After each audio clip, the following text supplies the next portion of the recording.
Saudara-saudara yang dikasihi oleh Tuhan, tiba saatnya kita akan merenungkan sebagian daripada firman Tuhan.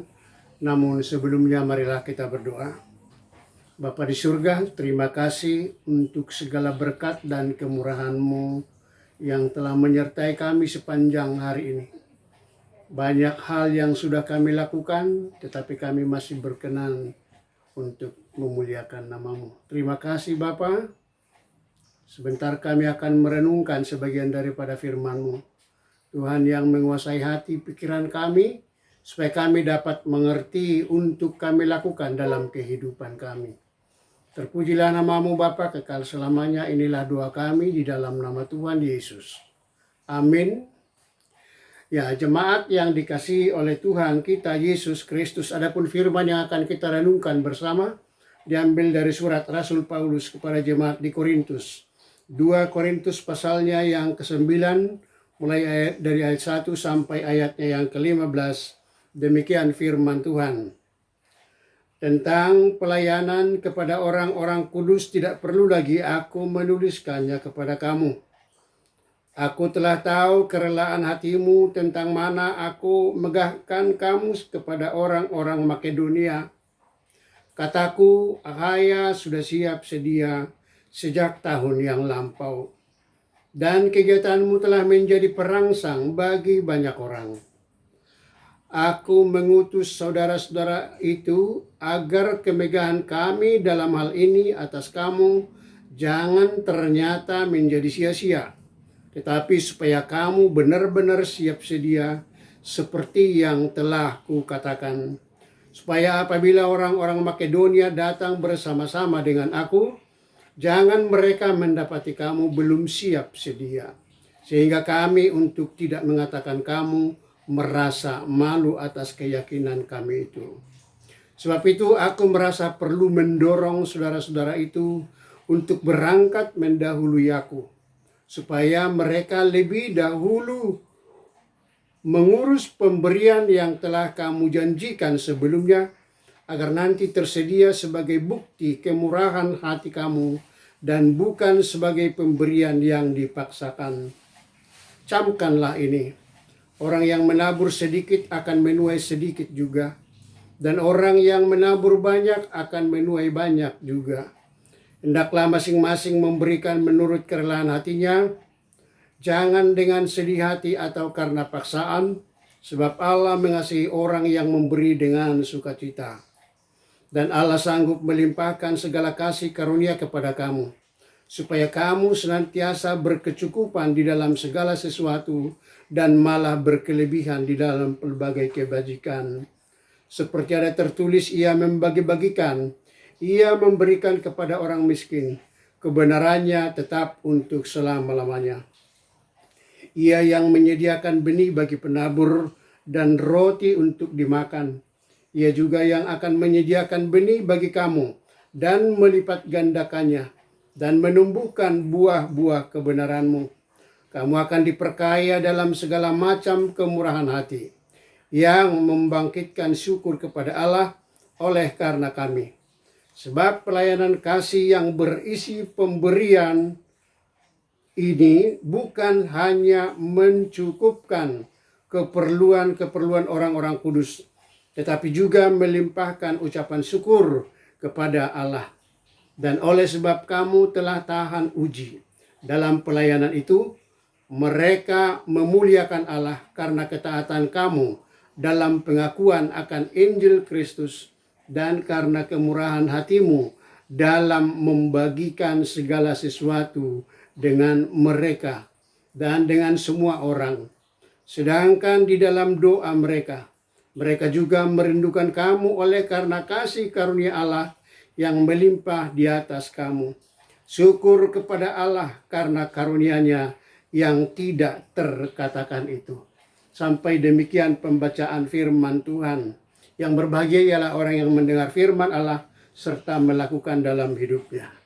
Saudara-saudara yang dikasihi oleh Tuhan, adapun tema yang saya ambil dari pembacaan kita adalah ketika sulit untuk memberi. Ketika sulit untuk memberi. Seandainya kita semua ditanya, apakah saudara-saudara pernah memberi? Tentu semua kita menjawab, ya pernah.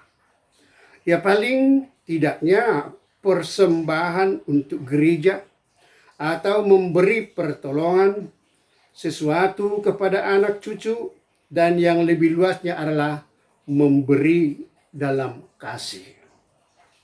Intinya semua kita pernah memberi. Hanya bagaimana cara memberi itu, itulah yang berbeda-beda. Karena ada yang memberi dengan pamrih terselubung. Ada juga yang memberi karena terpaksa.